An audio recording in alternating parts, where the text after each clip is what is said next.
नमस्ते सबैलाई सेवारो सेवानी कुजुजाम्पो फ्यापुलो अनि गुड मर्निङ। र अस्ति चाहिँ हामी साङ्मु मेडिटेसन सेन्टर आएको थियो साङ्मुमा। र यो जग्गा चाहिँ राबङको छेउमा, राबङदेखि झन्डै 6-7 किलोमिटर टाढो त्यति मात्रै रहेछ।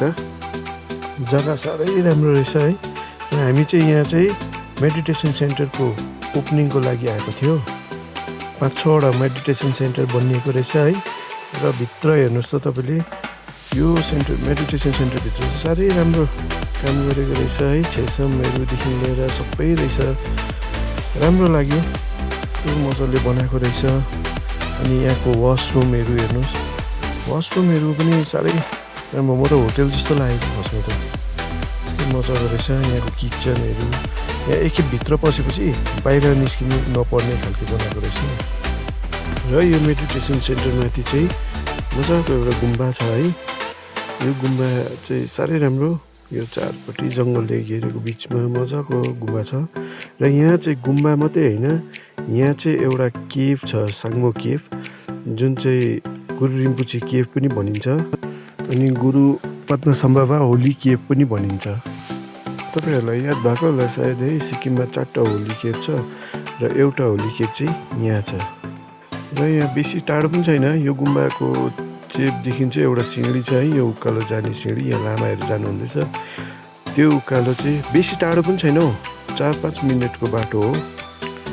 र बाटो त्यस्तो त्यो ट्रेकिङ गर्ने पुरा चिप्लो हाउसहरू पनि छैन, सिँढीहरू बनाइदिएको रहेछ, राम्रो छ। र बाटोमा छोटेन पनि छ है, त्यहाँ माथि पुग्नुभन्दा अलिक अगाडि। यो चाहिँ जङ्गलको बिचमा, साह्रै राम्रो छ, मजाको जग्गा। र यहाँ चाहिँ ट्रेकिङ गर्ने मात्रै होइन, ट्रेकिङ नगर्ने पनि आरामले हिँड्नु सकिहाल्छ। जस्ट 5-6 मिनटको बाटो होला, 5-6 मिनट हो जस्तोको बाटो छ हौ, बेसी टाढो पनि छैन। अनि यहाँ जग्गा हेर्नुहोस् कस्तो राम्रो जग्गा। यो चाहिँ अब हामी आइपुग्न आँट्यो माथि। लामाहरू पनि जाँदैछ है,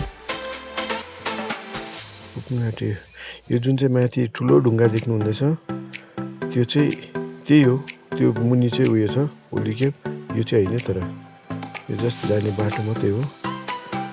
अब लगभग आइपुग्यो है म यहाँ होली केभको छेउमा। र म तपाईँहरूलाई देखाउने छु है कस्तो रहेछ त्यहाँ भनेर।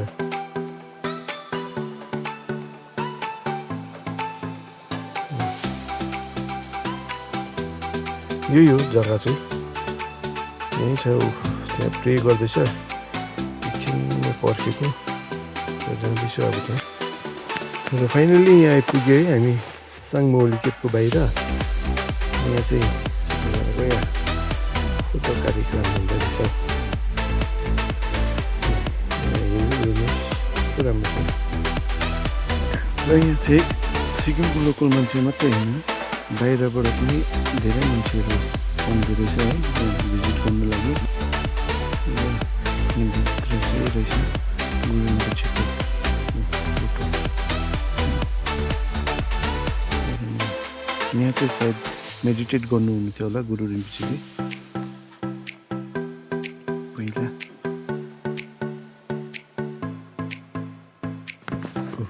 हाम्रो आज्ञानारायण साहब, सिनियर इन्सपेक्टर साहब पनि फोटो लिनुहुँदैछ सँगसँगै। र सबै फोटो खिच्दै रहेछ। अनि म पनि हल्का अलिअलि फोटोहरू खिचेँ है त्यहाँ।